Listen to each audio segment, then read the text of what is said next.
It is the weekend. Do make sure you put your name in the chat for attendance purposes. So make sure you do that so that I have your full name and can record attendance accurately. So today we are going to go over how to analyze visual data. We're going to take a look at, graphs and charts and things and kind of talk about why they're important and how we can use that information to our advantage. And yeah, that's what the plan is for today. So we'll see how it goes. We're going to start with just a quick discussion about what you all think, what the past can tell us about climate change. So that was the question I just sent to you all, or I have posted to you all in the PowerPoint. What do you think the past can teach us about current climate change? What can we learn from the past? Mr. Graciano, good morning, and good morning, everyone. Good morning. Yeah, you're talking about the past, as in, is it the past problems or from the time we were growing up and now? So it doesn't matter. I just mean in general, what can the past tell us about what we're going through now? So what information or how can we use anything that we've learned from the past to help us now? So however you want to interpret that.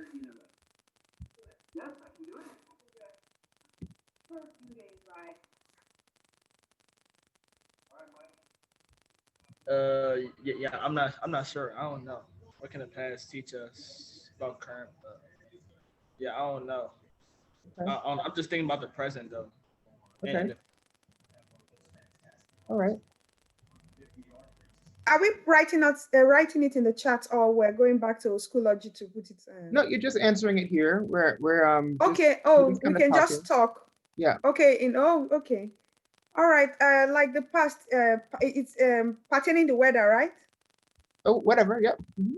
Or we're just saying general. We're just talking about the past times and in Yeah. life In and every general, other thing. what can the past teach us about now? Or how can we learn from the past about now? Oh, okay, okay. Like from the past, so many things have happened. Like Mhm. for example, most times when we make mistakes or when we come across a certain kind of challenge or something, Mhm. normally those things kind of teach us how to handle things in present. Okay. Good. Okay. So it's like an experience. I mean, it's an experience. And then if we're talking about, we're talking about, like, for example, about I mean, during the past, things were, kind of better. We kind of trust people more. People were, better, and so on. But now, I don't know if the way the world is changing now, people are kind of, impatient. People are doing things on. I mean, now in those days, like where I come from, you can easily say, okay, you have a neighbor. You can easily say, please, can you take care of my child? Mhm. And then your child will be safe. But today now you cannot just trust somebody and like giving the child to somebody, Yeah. or people are not patient because everybody has to fend for life. So Mhm. like nobody has time as it used to be. People are like a bit kind of selfish in a way now because Yeah. of the because of the way of life, because Sure. everybody is working towards a certain goal that they have to fulfill. Okay. Good. So in the chat, Toya said that um, the past teaches you how to prepare or or what to expect. Mm. And I like that, right? That's a good analysis of how we kind of use the past, right? The past teaches us what to expect or kind of how to prepare. And it's similarly, when we think about climate change, that's what we're going to be using the past for, right? But Yeah. how? How does it teach us? What do we learn from? Where do we get the information about what happened in the past? Where does that information come from? Okay, from TV, from media, TV? Okay, yeah. from people, research, from media, from TV. I mean, when I say media, from like Yeah, internet yeah, and from like science books and whatever. yeah, Like, Okay, books and also yeah. okay, good. And in what form do you usually experience this information? Like, how does it come to you? Is it like just a text in a paragraph? Like, what does it look like? uh, in the form of photography, I guess. Okay, Yeah. Hmm. photography. Photography and films, and I mean in videos. Okay, all right, good. Okay. All right, Like in videos, it will really stay in your memory. It is like right. it's something that it's like something you experience, like you something you see for yourself, like what you witness. Okay, So it really stays in your memory. okay. All right. So, yes, and a lot of that also helps if you have, important information is always helpful when there is some sort of visual data that you're seeing, right? So if you say film, if you say pictures, right? That's visual data, right? That's information that you're receiving visually, that you don't have to read it, right? You're absorbing it with your eyes, right? You're getting the information mostly with your eyes and passively, right? You don't have to look for it. Um, a lot of that information also comes from data and graphs. And so the idea of how the past can teach us about current climate change, we're going to learn a lot of that information from data, right? Particularly from graphs, sometimes from video evidence, sometimes from photographs, but we're going to be doing a lot of it from data. So today we're going to learn a little bit about the importance of analyzing data and how the data can be used to trick us if we're not doing it, if we're not looking at it correctly, okay? So now I'm going to switch to Schoology and I'm going to go into our week 7 folder. Our folder for today is analyzing data. So if you go into Schoology and you go into week 7, I'm going to show you how to do that now. But just so you know, we're going to go in there and try to take a look at the discussion post because I find it very fascinating. We'll see how that works for us. Okay, so here we are in the Schoology course in Science 3 with Mr. G. So we have week 7, analyzing visual data. That's the folder I need you to open. And then you're gonna go to that first thing that's listed in there. It says, what is the story this chart tells? And we have a cartoon here. And we need to I'm look sorry, at Mr. G. You said which one? You said Science 3? Science 3, that's the course you should be in. Yep. And then week 7, analyzing visual data, that's the folder you should be in. Analyzing Vision W, week 7? Yep. Yes, sir. All right, okay, I'm there. Okay. And then you want to click on the first thing in that folder, which is the What is the discussion story? post. I'm sorry. Go ahead. Yeah, I was just saying you need to click on the first thing in that folder, which is the discussion post. And we have an image here, and I'm just going to make it a little bigger so everybody can see it if you want to just look on my screen as well. This is the image. And I want you guys to comment on that post, right? Right below it is where you can put a comment in where it says write a comment. Yeah. That's all I was asking. Yeah. I want you to put a comment in about what you see in this image. What does this image mean to you? What is it seeing? What any thoughts or ideas that come up? And I want you to put whatever you think down, and then I want you to refresh your page and see what other people are saying, and maybe you want to change your mind or add other things. But I'm going to give you just a couple minutes. You guys can just write on that post what you see about this drawing here, what this drawing tells you. So, Mr. J, I'm looking from what you have up because I'm not supposed to go in and do all of that, go in and come out stuff. Okay. So can I just write my answer on the chat? That's fine. Okay.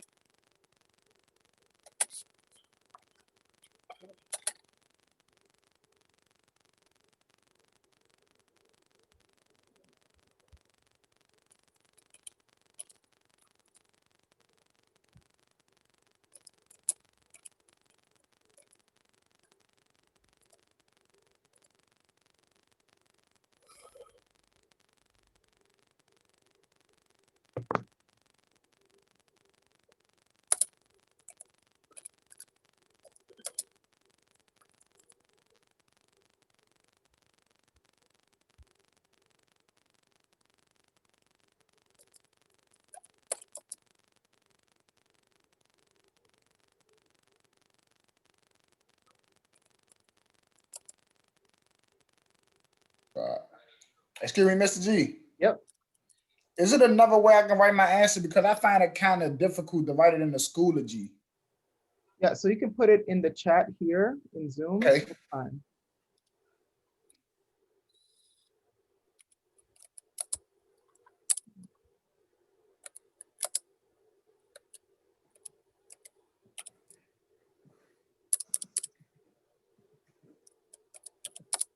Oh yeah, I remember this. I remember this when we were in school last Yeah.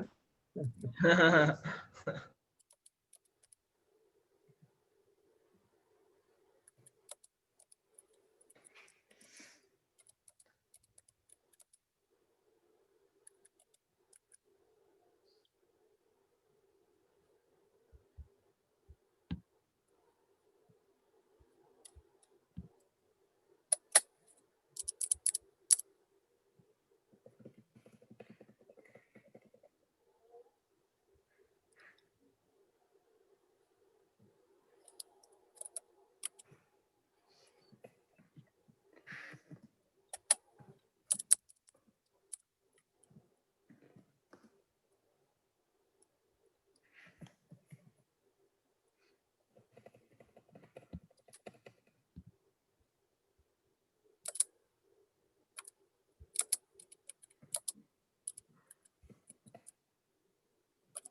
All right, so I'm gonna give you guys another 2 minutes to write down your ideas either in the chat or on Schoology. I just want to see some ideas about what this drawing is telling you.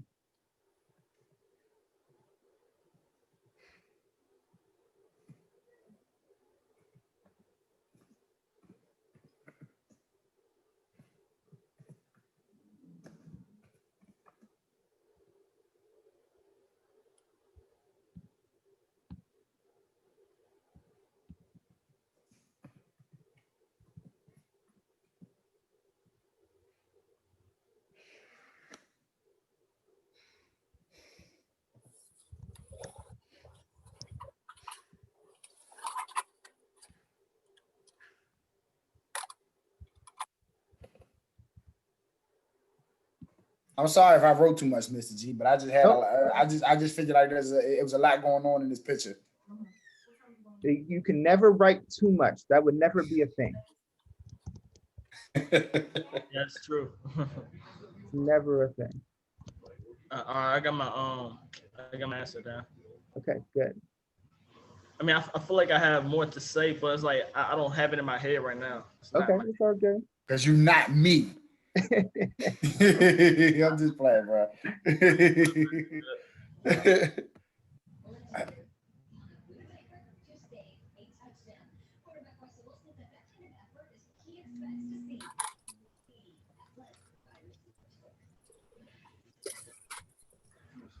Okay. All right, so let's go over this a little bit more in detail. All right, because I want you all to see something about this picture here. Did any of you notice anything weird about the thing that he's pointing to, about the chart or whatever that he's pointing to? It's turned sideways.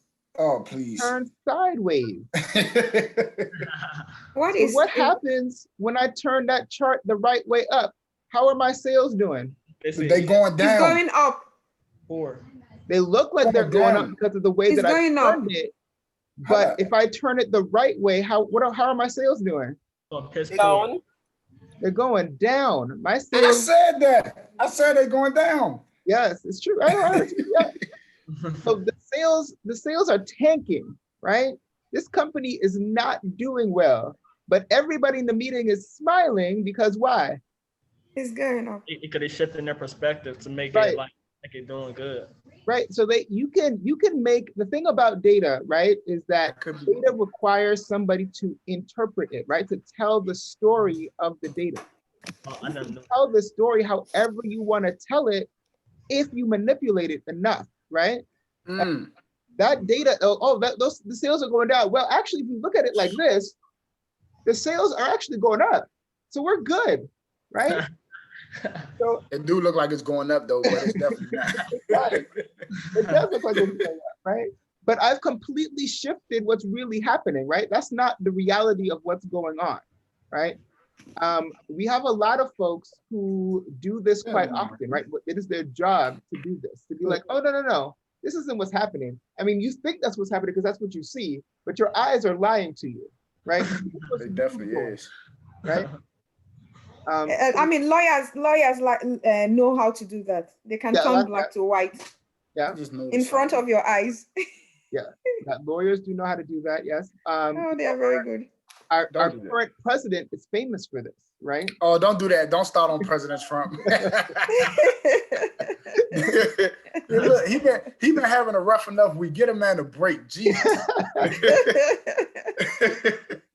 So Wow. when we look at this, we can see that we can change data to really tell whatever story we want it to tell. What's That's true. important is that we see all of the data and we see all of the things, right? So don't tell me that the sales are going up when I can clearly see that the sales are going down, right? We're in trouble, right? I'm going to be out of a job next week is what you're telling me, because if we don't have any money, you guys can't pay me, right? So these are the kinds of things that we have to really pay attention to when we are looking at data. We can't just look at what they want us to see. We have to look at everything. Okay, we have to look at all the different parts of it, right? So make sure that like the one takeaway that you get from today, and hopefully a couple of takeaways, but one of the things is make sure that you are looking at all of the data. All right, that's the important part here. Okay, let me go back. We're gonna make this smaller again. You guys can also add additional comments now that you've seen it a different way. Feel free to go in and add some additional comments later. If you want to change your mind or perspective, that's also fine. Okay. Okay, so that explains why on the second classwork assignment, all of the graphs are turned upside down. There you go. I just, okay. All right, good. So we do have another assignment. So practice number 1 is the next thing that I'm going to open up. And let's see if they are all upside down.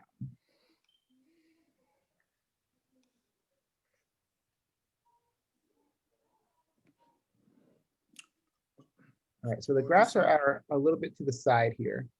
So we can rotate this document, I think, hopefully. Let's see.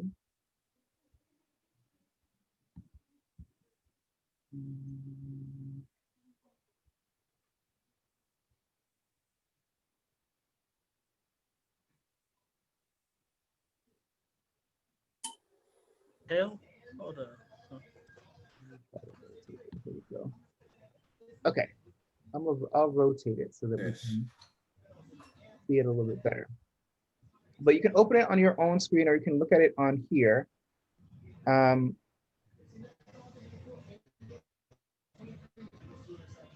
But looking at these 3 graphs, what is the story that they are trying to tell? What is the story that these 3 graphs together is trying to tell? All right, so again, just look at everything, see whatever you can absorb, right, from this.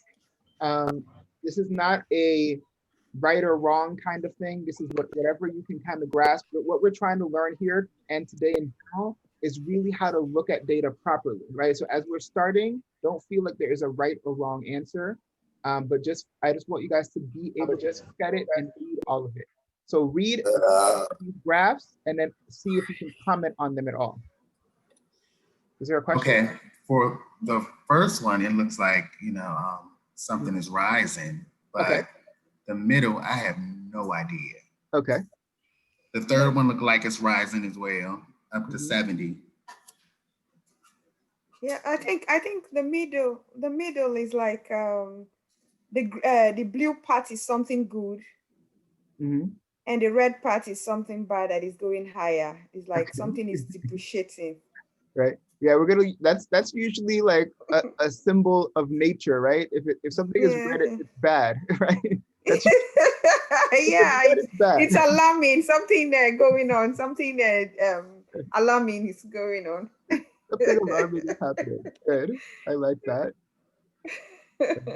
Also, make sure you guys are reading the titles and like the axes, anything you can read so you can try to figure out what's happening. What is the story?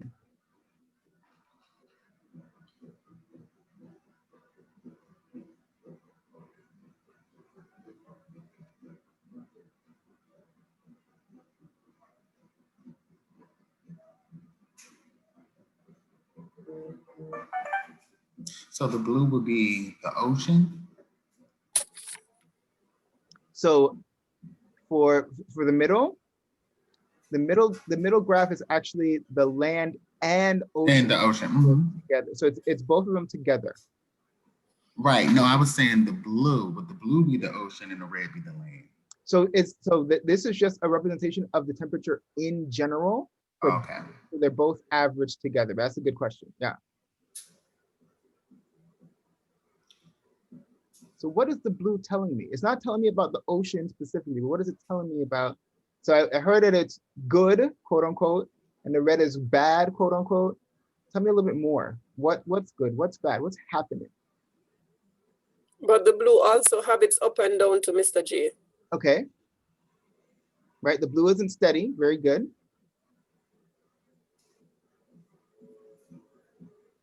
So I wouldn't say that the blue is good or bad, Okay. because there's also good times in it and bad times in it, because you're seeing where it fluctuates. Yeah. It's up and it's down, but it did Absolutely. not, on the down section, it did not give you the red. Mhm. So here's the blue representing the land and the red representing the ocean, or it's a reflection of both. Yeah, so they're both a reflection of both. But what else can red and blue mean? What else do we use red and blue to represent besides good and bad? There's another Hot and dichotomy. cold. Oh, hot and cold. Interesting. Yes, because it says global land and ocean temperature. So for temperature, it represents hot and cold. There we go. So so the red means what? Hot. Okay, Heat. hot or Yeah. warming. Yeah. And the cold means what? And the blue means Blue. what? For cold. Yeah, cold or cooling, right? Yeah. Yes. Okay, yeah. So this graph in the middle, right, is showing us the entire 20th century, right? So the 20th century is from 1900 all the way till 1999, right? So this is all of the 20th century plus a little bit more, because it goes even beyond the 20th century, right? But what do we see? What do we notice? After a certain part, what's happening?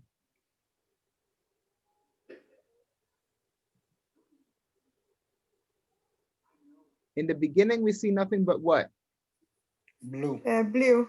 Okay, and then cold, we see sign. some red, then we have Mhm. some more, then we have a little bit of blue and red, blue and red, blue and red, blue, and then what do we have at the end here? It's The red. temperature, It's the more temperature warm. was going up and down, and then it finally started going It's up. up warm. Yeah. Yeah. Mhm. So we had a period of where the temperature was cooling, right? Cooling. Or going down, Mhm. more or And it less starts cooling get or staying cool. And then from there, like from this point here where it gets to be the highest, it's constantly, right, more or less going up, right? Because it's even from right here, the temperature is rising, right? If it's no longer cooling, that means it's getting warmer. So from here, it's going up, it's warming. So it warms, it warms, it warms. Okay, then it starts to cool again. Okay, it's cooling off. Okay, that's good, it's cooling. Oh wait, nope, not really. Oh, okay, let's go cool again. And then all of a sudden now it's just strictly doing what? The red. Warmer. Warmer. Right. Yeah. So it's just getting warmer. But it's getting warmer now because of like less tree, more people, more factories. Yep. Right.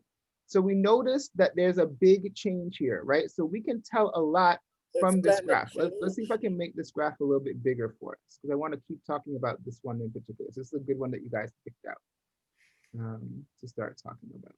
I can make it larger. Let's see. I just noticed that we kept talking about the graph in the middle. Yeah, right? Like there are 3 graphs there. It's more interesting than the others. I think the other 2 graphs are still talking about the same thing. They are still related. Are they not related to the middle one? Let's see. All right, let me pause this. I'm gonna try to get a better graph for us. It's all about the economy.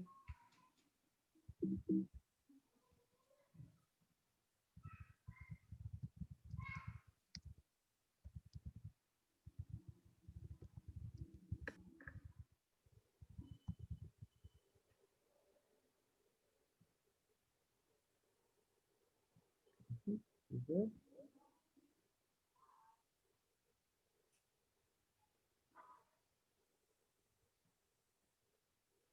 Okay.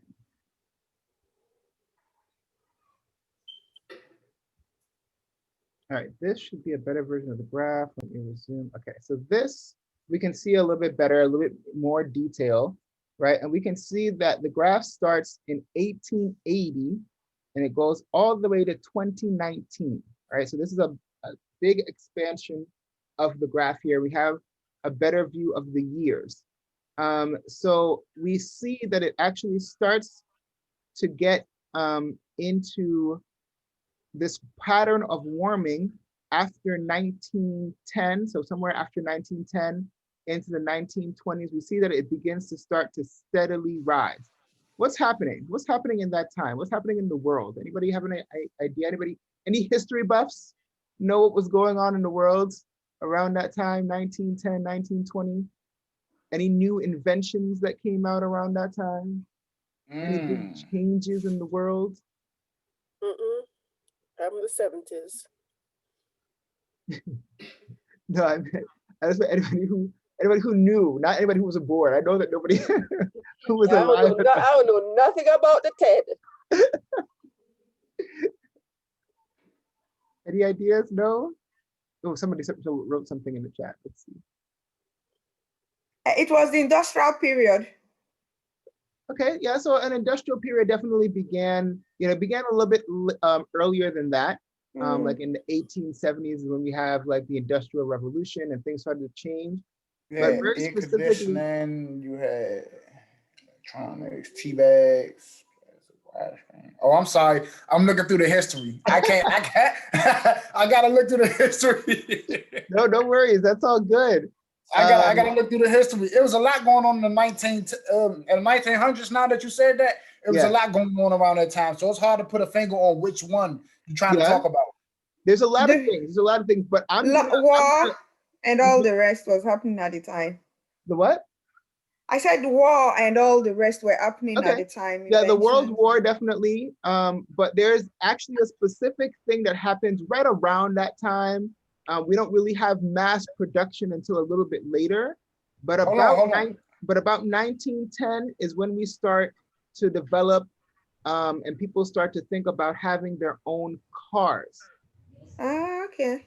So cars are what begin to become produced, and then it's not until about the 1930s that they start to become like affordable for that, so that people who work regular jobs can own them, right? Okay. But there seems to be a turning point right around 1910, right, where the warming really begins to happen.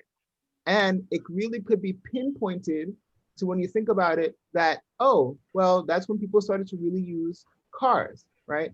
Before then, it wasn't really normal for people to own a car, but it became more and more normal after that. And after that is when we really start to see warming really happen, right?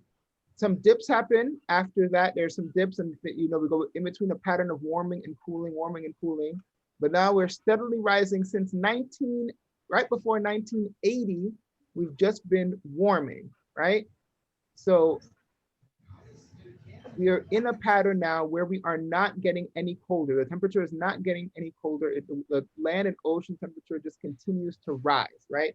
It's not going down.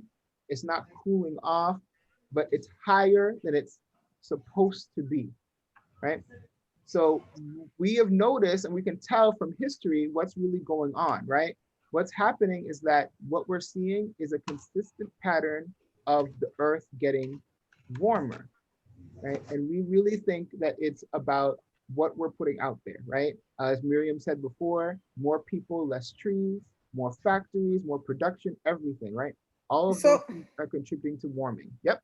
So car is one of the great factors of the global warming, you're saying. Oh, absolutely, right. And it's really easy to see because of the things that a car requires, right? It runs on gas, it needs Mhm. oil, it produces fumes, right? Like all of these things that it requires is detrimental to the environment, right? Mhm. Mhm. And the fact that, especially when we think about any modern country now, right? In order to be considered modern or to be considered worldly or to be considered somebody who has money, you have to have not just any car, but a very nice car, a very fast car. And the nicer and faster your car is, probably the less fuel efficient it is, right? So all of these things that are status symbols or symbols of power are things that help to destroy the earth, right? Mm. So, we really can't think about somebody who is wealthy and owns only one car. Like I don't ever see that in rap videos anymore. Like, I mean, I don't know about y'all, but Oh, no. every video is you got to have multiple cars, right? Like 2 cars, one for the wife, one for the husband, at At least. least, right? And then Yeah. and then when you That's have a all I'm teenager, doing. Another one for the children. right? Exactly. When you have a teenager, they need a car, right?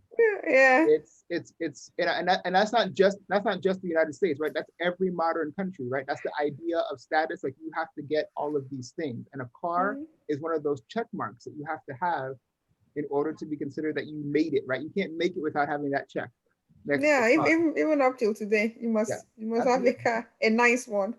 Yeah, you need a car. Cars are Not for everyone, super Mr. G. important. Yeah. Yeah. Because you know what, Mr. G, you're right, because guess what? A lot of persons will have a car, but they don't have a home. Yeah, they live in their home. Some people are very crazy about cars. Yeah. Cars are important, man. Cars are they're a status symbol. They're Yeah, it definitely can a help you thing. get you places. Yeah. It's a very important thing to do. But yeah, it's also like, well, it's one of those things that, because it's just not efficient right now, like they're getting better, right? Cars are getting more fuel efficient. We're getting into a situation where cars are going to become better to drive because they are electric or all these other things. But right now, Yeah, it's not the mainstream right now. that's what I wanted to ask about the electric cars. Electric cars are coming on. Yeah, absolutely. Yeah, electricity is definitely the way to go, right? Like, we want to make sure that for electric cars anyway are definitely the way to go, Mhm. because that is much more fuel efficient than the kind of gas that our cars use. If our Really? cars were able to use natural gas the way that some buses are able to use natural gas, and that Mhm. our homes are able to use natural gas, it would be different, but they don't. So we need to push for cars to be more fuel efficient by using electric cars. Yeah. What do you talk? What do you what do you mean about natural gas? So natural gas is gas that is not petroleum based, right? Okay. And derived from petroleum. It is gas that is produced in the environment already. So we just capture that gas and we use it. So buses and other things that are big enough to house like a chamber that can hold that kind of gas Mm-hmm. are able to run on that kind of gas, but our cars are not. Are you okay? You are talking about gases that are not refined, that you can just Correct. take from the earth Exactly. without refining them and then putting it into those are the ones you are talking Right. about. Yeah. Natural gases. Yeah.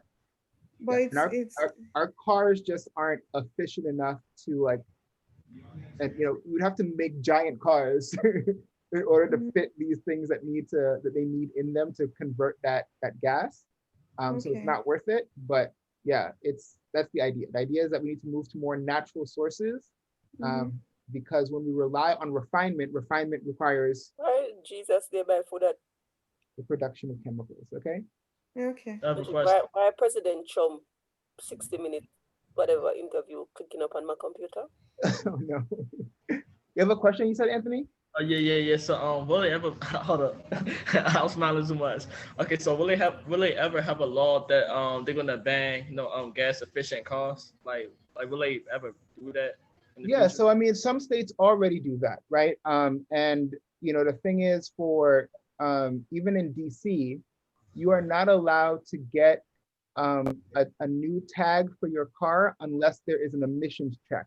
So if your car becomes so old that it like produces, you know, a bunch of gas as you drive it down the road, that you won't be able to renew your emissions until you get that car fixed or you trade that car in for another car. So it's not very strict in DC right now, but there are some states that are super strict, right? And you have to have a certain level of emissions from your car, or you're not allowed to drive that car in that state. So we're Wow. moving to that direction, right? To That's make sure good. that people own cars that are more efficient. However, there are some states that won't do it because they think it's too restrictive to have those kind of laws that ban people from having certain kind of cars. They're like, freedom and America and whatever. But at the end of the day, we're not talking about your rights as a human being. We're talking about protecting the earth that we live on, right? So it's not supposed to be something that you find to be restrictive, but something that you're supposed to find to be helpful to the earth, right? So, but yeah, they are moving towards that direction. Mr. G, there is this thing, what you're talking about.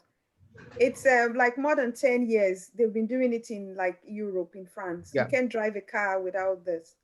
And there's one thing I observe in America is like Africa in a way, in a modernized system, because I can find, since when I first of all, I lived in Europe for some years. So I saw the system is a different system. The difference between the system in America, in France and Nigeria, it's big. Yeah. But when I came to America, I can see that there are so many things that are, it's not like a new thing to me. It's like these things I've already experienced in Nigeria that are happening here. I'm like, but I thought it's supposed to be different. But it's just like the same thing in a modernized. Yeah. Even the electricity, those wood. If like in Europe, you can see it. What do you call it? Poles and this anymore. But in Nigeria, this is the system we have, and we have it in America. And even here, people will come on an appointment late. While in France, you can't come in appointment late. 10 is 10.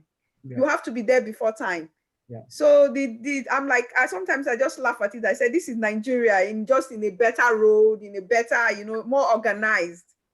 Yeah.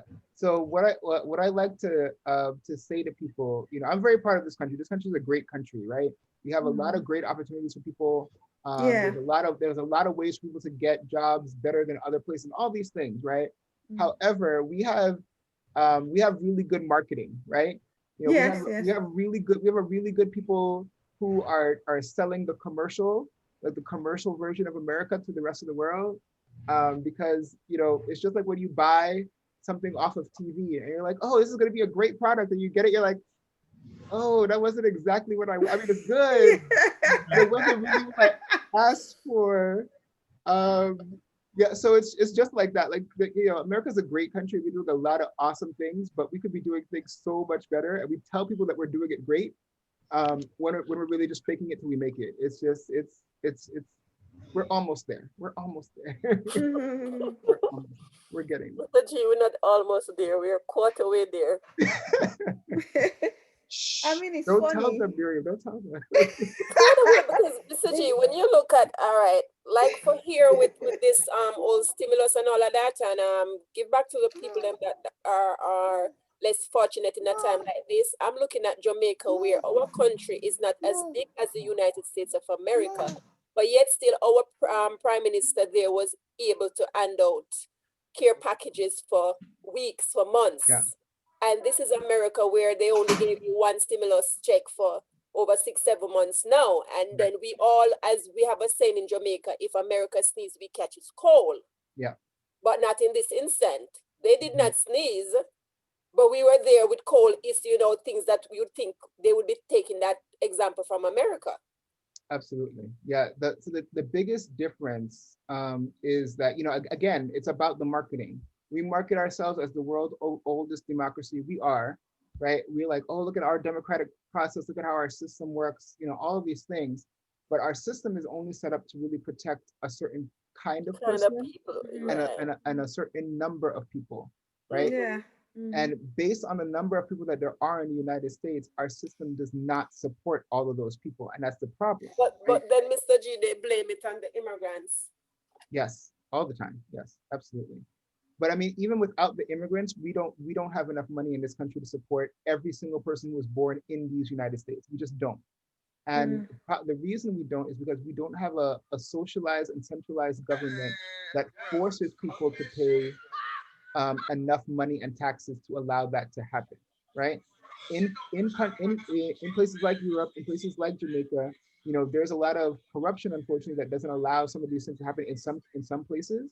But places like Europe, for instance, they have a socialized and centralized government that taxes their citizens, and those taxes also allow them to support their citizens when they're in crisis. When we get into crisis here, we're like, well, go borrow from your friend or your neighbor or your auntie who has money because we can't help you, right? That's what the government says to its people. And the government should not be saying that to its people, right? The government should always be trying to figure out a way to support its citizens. But we don't, because we like this idea of, well, I don't want the government in my business. I don't want to pay that much in taxes, all of these things. But the thing is, when you pay in taxes, the idea is that the government is then supposed to support you. And that's what's not happening, is that a lot of us are paying a lot in taxes, you know, too much for our income. And the people who are wealthy are not paying anything compared to their income. And that's why there is no support system. Somebody background is when things break. Who is that? Who's that? Yeah, who that? Okay. All right.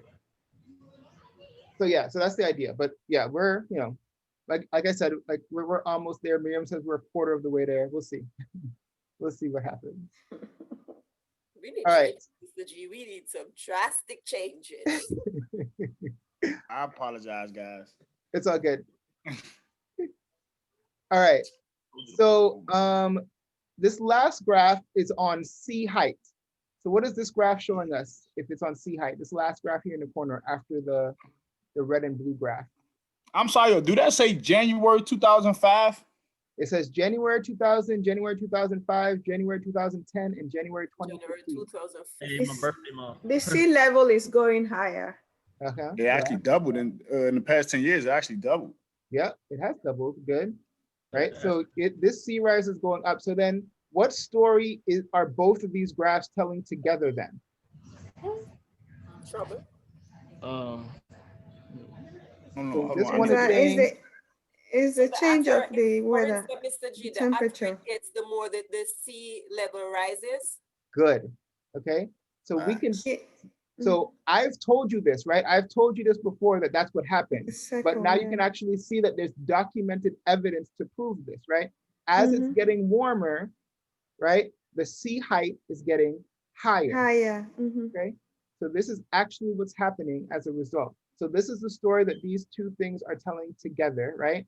So now let's zoom out again, and let's look at this first graph. And this is about CO2, or carbon dioxide concentration, right? In the air, okay? Is it in the air or is it in the ocean? Yeah, I think it's, no, in the ice. So it's in the ice, the carbon dioxide concentration from 1700 to the year 2010. So what's happening with the carbon dioxide in the ice? The level is getting high. It's getting high. It's getting crazy high, right? Yeah, this is the cause of all the two things having trouble. It's connected. Right? So we can see as the CO2 level gets higher, right? What happens? The earth gets warmer, and as the earth gets warmer, the sea level rises. Okay, so this is the story of these three graphs together, right? It's telling us that as the CO2 increases, the earth gets warmer, right? And as the earth gets warmer, the sea level rises. They work together. Yeah, they all work together.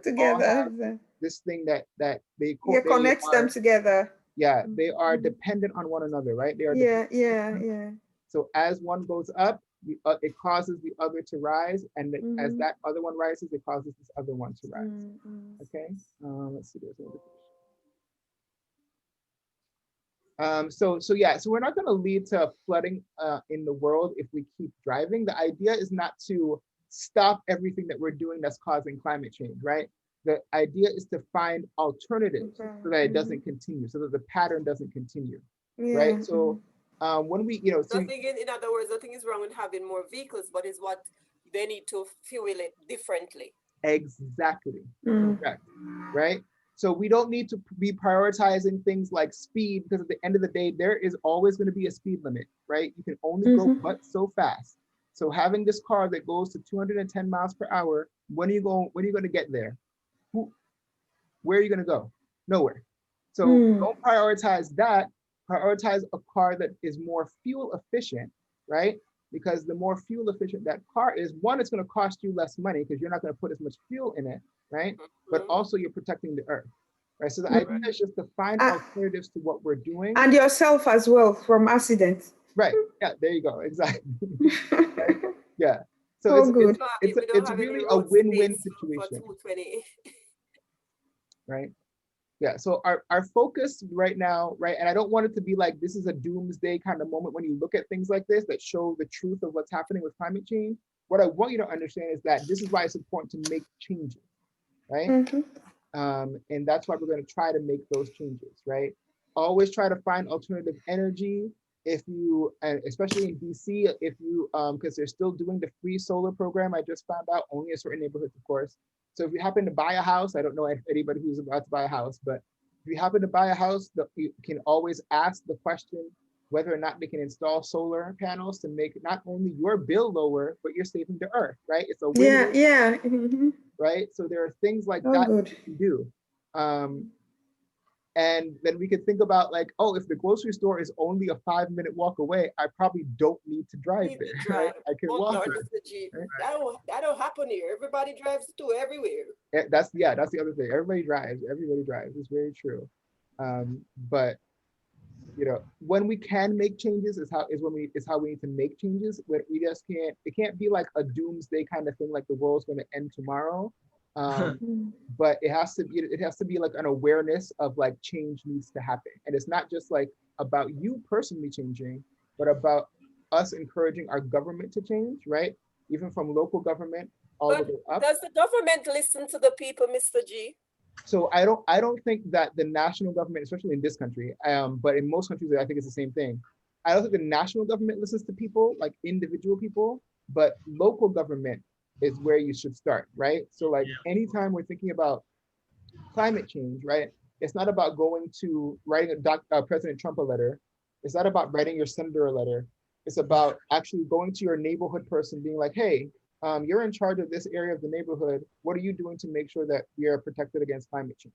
You have to start there, because that by building neighborhood by neighborhood is how the message evolves. It's not about a national mandate, because obviously we're never going to get on the same page, especially in this country, right, about anything, nationally. We can see that even on the idea of our president, we're very divided, right? There are people who really strongly support him and people who are really against him, right? And we're like that on almost every important issue.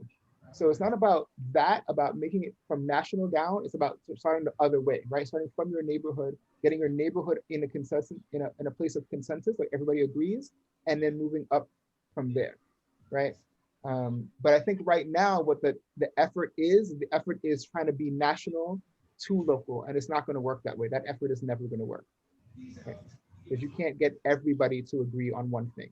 And we need to, and the people has to be educated and absolutely educated about the climate change, and at the same time maybe give them evidence to see, because sometimes if they don't see that the world is going apart, some people will not agree.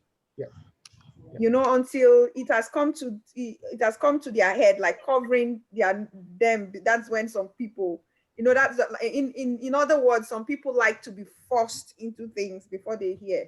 Yeah, absolutely. But so it comes right back around to the same COVID and the using the mask. Yeah. Yep.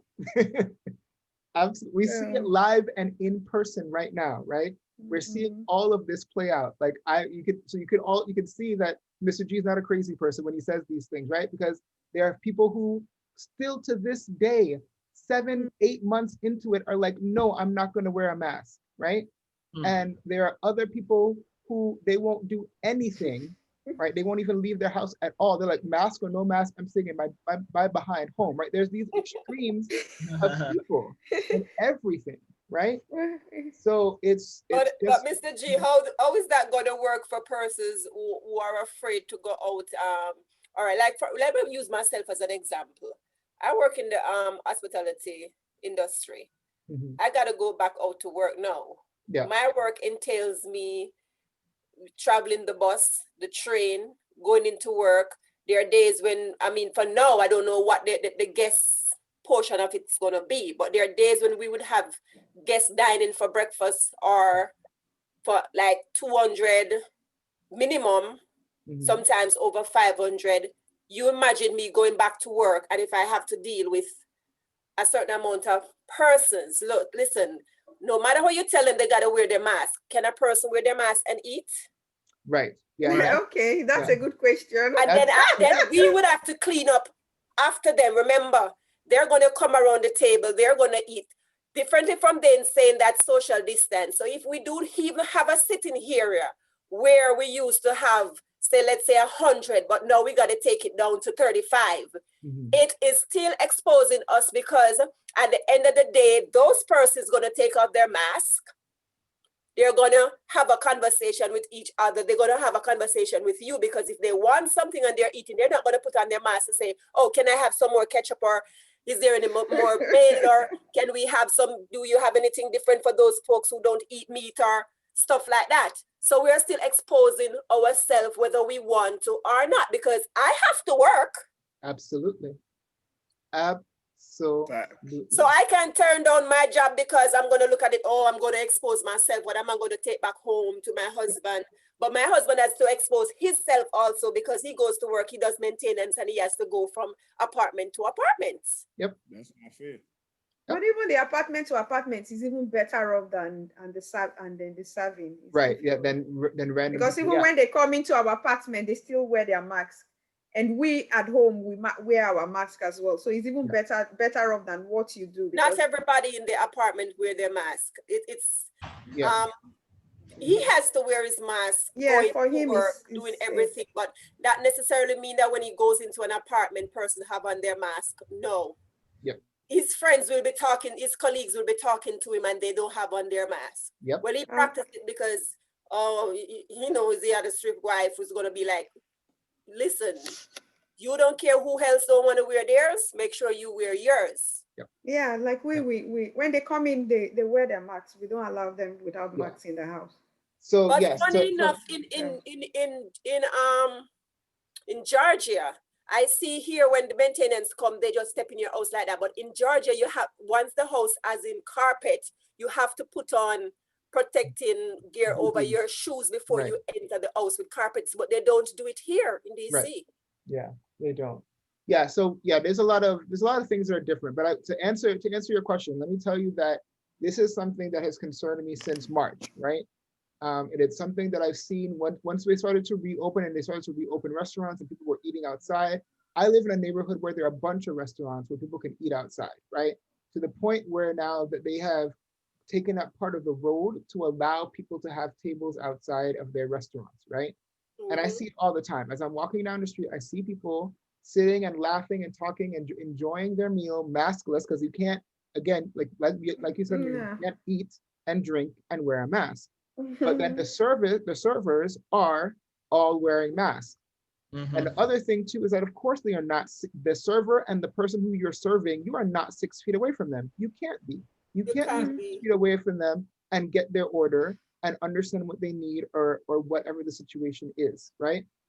So it is a situation where you are constantly putting yourself at risk. And the people who are doing this, these frontline workers, right, the people who are in the service industry who have no choice but to go back to work to support their family because the restaurants are open, I think that they deserve all the awards in the world.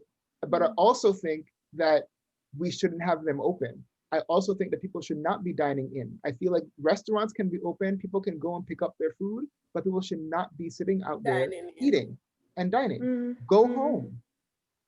Okay, go home. But it's not going to be possible for the hotels, Mr. G. Yes, no, I understand. I understand all of that, right? Like I understand all the difficulty of the situation that everybody is in. I understand the difficulty of the entire. And all of this hospitality. dining outside, Mr. G, will have to stop now because it's getting cold. Yes, that too. So I guess that's why they open up the dining now, because persons can no longer dine on the outside because of climate change again. Yeah, well, it's not, well, the Not really climate change, but the weather change. The season is changing. Yeah, The season is stuff. changing, right? Yeah. But yeah, no, it's a difficult situation, and I. But then, Mr. G, also a lot of workplaces are not covering you for COVID. They're not, right? That's the other part. Yeah, but there is a law. There is a law that's currently in effect until the end of January that even if they are not covering you, you're still supposed to be covered by the government if you get infected and can't work while working, right? So there is a law that still says that right now, that's in effect till the 31st, of December. So it's in effect to the end of the year. Hopefully, Congress will get their act together and pass more laws that can, as it continues. But for right now, at least that's in place. That's the one good thing they've done. But they should have been supporting people better, and they should have issued more money to people, but they have not done that yet. But yeah, it's a dangerous, it's not dangerous, right? Because we have to understand that hopefully people are understanding that they shouldn't be going to these restaurants if they are sick. But that's the other concern I have, is that people just don't care enough, right? They want to hang out, they want to be served upon, they want to receive food.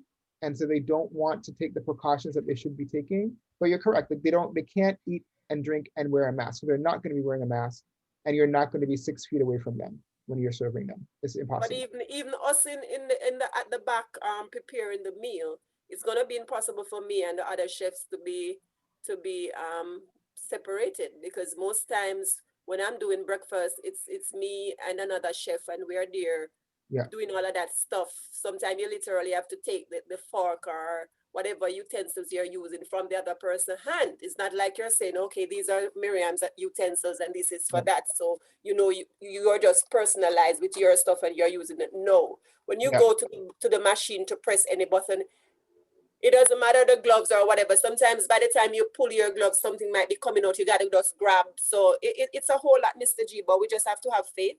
Yeah, exactly. Yeah, I mean, my mom is in a similar situation. She works as a cook in Florida, and she's, in Florida there aren't the same laws that there are here, right? So she has to constantly remind people, because she's somebody who's always wearing a mask and is also wearing a face shield, and she's like, you need to back up away from me, right? Or you need to not talk to me without a mask on. All of these things, just to constantly say these things to people.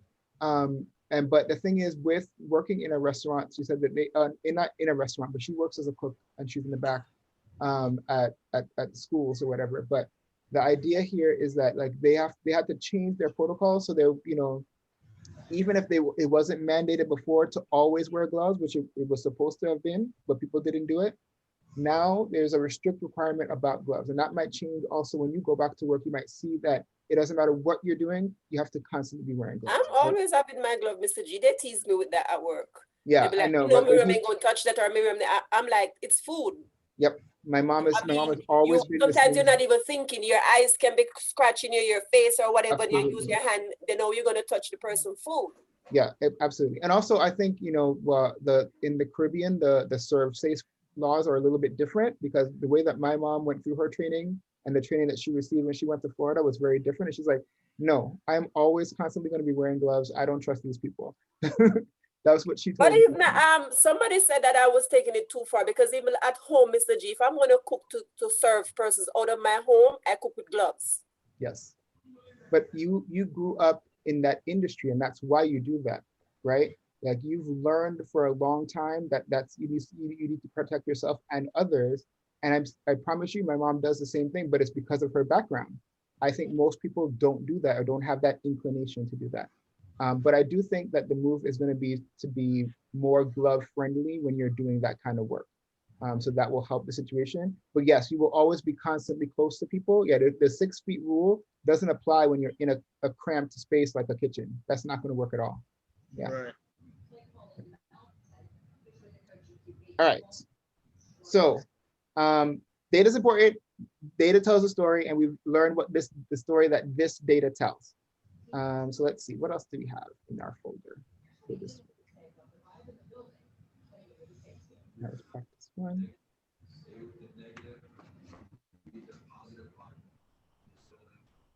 Okay, so the other item that I would like you guys to do today, so is practice 2, and you guys can do this on your own, on your leisure at least. There's actually 2 practices, but there's only one you must complete today by 7 p.m. and that is practice number 2 on representing data. On the second. So what about the rest of the practices? I'm sorry, I Do didn't them hear you. all. I want you to do them all to learn, but Right. the one that I need you to do by the end of the day today is representing data. Okay, that's the one I must have you do today. Okay. On your own is that one. I do Yeah, want them all done. That's why they're in the folder. And I want you to learn. But if you just do practice 2, that'll be enough for me to know that you guys engaged enough with today's lesson. Okay. Okay. Data 2. Yeah, practice number 2, representing data.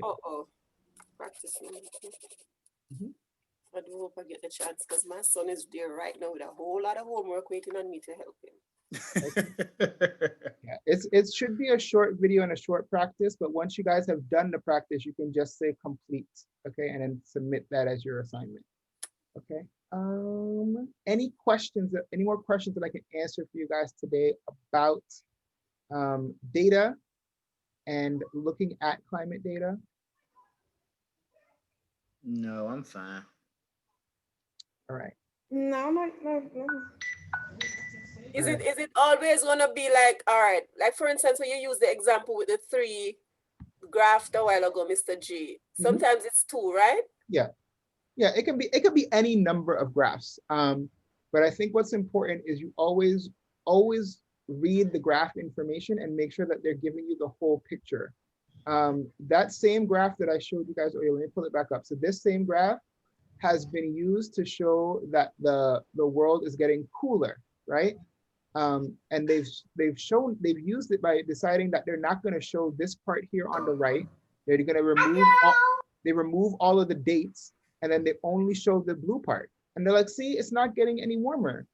And but they'll use the background that says that it's from a scientific institution. They'll use everything else to let you know that it's real data, but they'll manipulate it by cutting off parts of it, right? So when you look at data, if there's any part that you can't see, then you know you're not really looking at the full picture, that they're hiding something and they're not telling you everything that you need to know, right?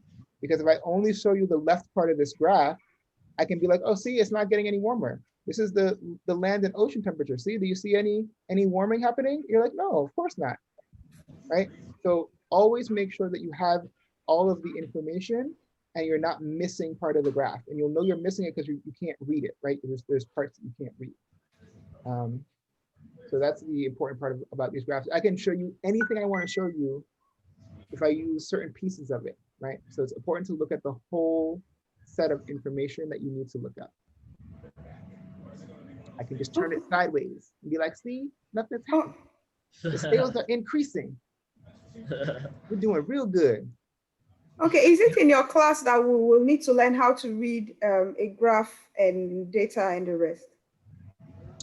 So you'll get more information on how to read graphs in general in your math and your reading classes. They will both cover that.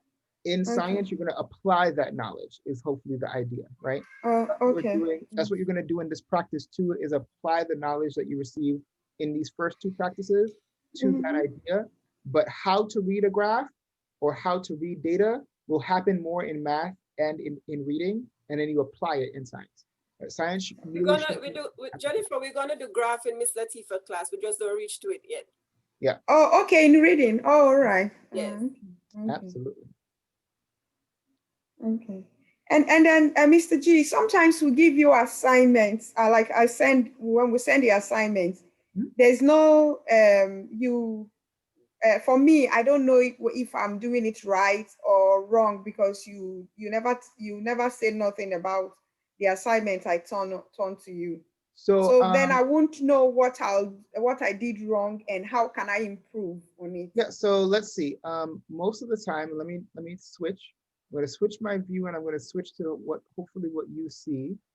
But if I switch to you, let's try to select you as a student. Give me 1 second. Anytime you submit anything, I'm usually pretty good about grading it. So when you log into your Schoology and on the course, if you go to the left, you should see something that says grades, Okay. and your grades will tell you how you did on anything that you submitted to me. Oh, I'm sorry. I'm sorry. I'm just judging. I didn't know about it. No problem. That's okay. All right. I'm sorry. If because I don't your ask, I question- wouldn't know.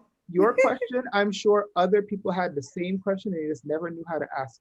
So Oh, it's thank okay. you. Okay. No worries. Always ask your questions, guys. I am never going to get mad for you guys asking a question. Mr. G, my Never. problem is like, all right, for instance, when I go into it, now I see where I can say next or previous. Mhm. Once I go to Schoology, Okay.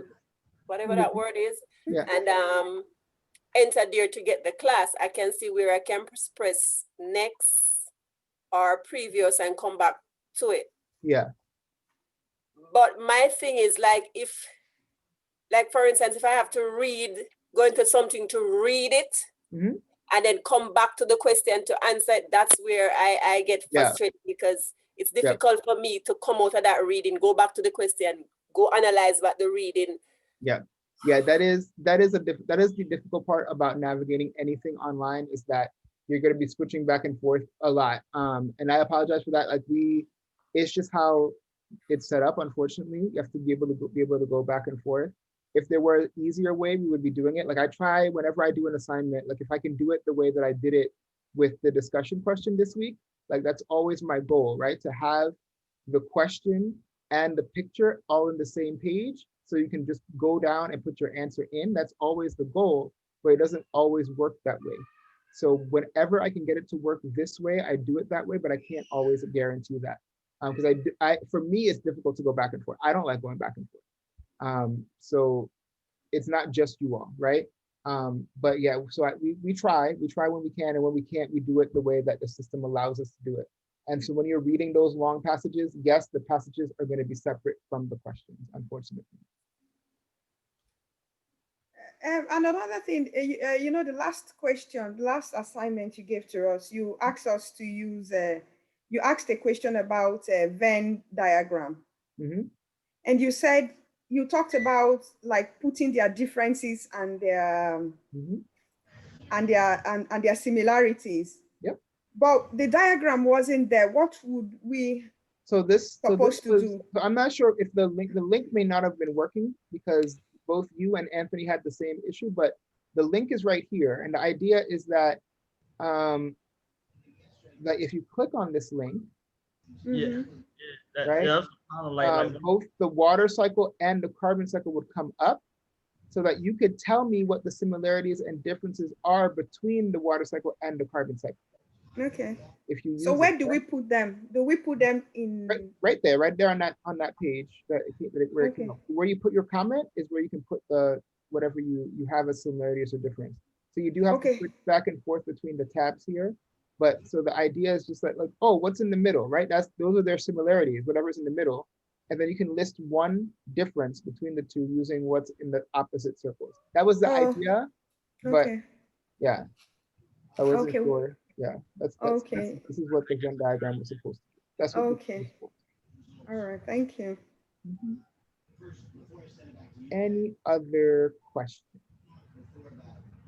Supposed to do this? Are we supposed to do this diagram too, Mr. G? So that was last This week. is So you don't have to worry about last week's work. Yes, sir. Just really just focus on this week, which is week 7. So just the practice 2, and then doing, if you have more time and want to do more science learning, do any of the practices in the week 7 folder. Okay. You've missed other things, Deontay, because I know your work schedule may have changed, I think is what you said, right? Yes, sir. Yeah. So yeah, focus on this week, and then, try to catch up in your other classes for this week's stuff, and don't worry about going back right now. Okay. Yeah. All right. Thank you. So, I don't know if you're dismissing us, but is it okay if we be dismissed? Yeah, absolutely. Yep. That's all. Okay. All right. Thank you, Mrs. G. I appreciate that. No problem. Have a good All right. Enjoy the rest of y'all day. Y'all stay safe. All right. Thank All you. right, You so- too. Have a All right. great weekend. Yeah. All right, if there's no more questions, we are done for today. Okay. I think I asked a lot. I mean, enough questions already. So maybe it will be left for next week. No worries. Questions, She said she got questions are left for good. next week. You have so many questions up your sleeve. Questions are good. There's nothing wrong with questions. I don't know how people So no expect time to like the learn. present. You can't learn anything if you don't ask questions, right? You have to ask questions and you have to make mistakes. That's how we learn. If you're not doing those things, you're not learning. Okay? Yeah. Sometimes my husband feels sometimes I ask stupid questions. That's different, right? When you're asking questions of your partner, that's a whole different situation, right? It's like I'm it's like your teacher. You can ask me as many questions as you want. There was a question I asked somebody in a boat. We went for a cruise, Mhm. and I asked the guy the question, and he was like, "Why would you ask such a question?" I said, "But it's a question. Can't I ask?" All right. Thank you very much, and have a great weekend. And have a great weekend, everyone. And see you Everyone next have a great week. weekend. Thank you I'll very either much. see you on Monday for math if I have you, or I'll see you next week, Friday for science. Yeah, on Class Friday. Tuesday too, right, Mr. G? Oh, we got class on Monday for math. Yes, Monday for math. Wait, math. Wait, math 4, math 5. You have math 5. Oh, okay. All right. Great weekend. Yeah, Bye. there's class Bye. all week next week, guys. Yeah, I was just saying for me, you're either going to see me Monday or Friday. No, why I asked, I thought that persons were getting time off to vote or whatever. Yeah, so because voting is early here, like people can go vote early. No, if a teacher requests it off, then they can get it off. But I think Ms. Latifa already voted this weekend or yesterday, so she's good to go. So yeah, you guys will have class this next week. All right, bye, Mr. G. All right, have a good one. But for me, Mr. G, I'm going in Sunday at Mhm. work. Yeah. To do my final paperwork and stuff like that. So I guess then, or I'll ask them what it's gonna be like with my schedule to know Absolutely. whether or not Yeah. I'm gonna change or anything like that. Yeah. Hopefully, So when I'm you praying find that I out don't on have to Sunday, change. I'm praying that I don't have to change because that's gonna be a lot on my husband. yeah. To So take me to work at 6 o'clock and he just works at 8. He'd have to get up from after 5. I think that's gonna be too much for him. yeah, that makes sense. I mean, if they need you to start working immediately and you have to go in even the next day, just make sure you call the school and have a conversation with them. They should be open all day on Monday. So just call the school at some point whenever you get your schedule to kind of talk it out with them and figure out what works best. I'm not sure if I'm gonna start this coming week because they Right. said the first week of November, but Mhm. then schedule normally does on a Wednesdays when we get our schedule. Okay. Because our week normally working week starts from a Thursday. So Right. then it would be all the way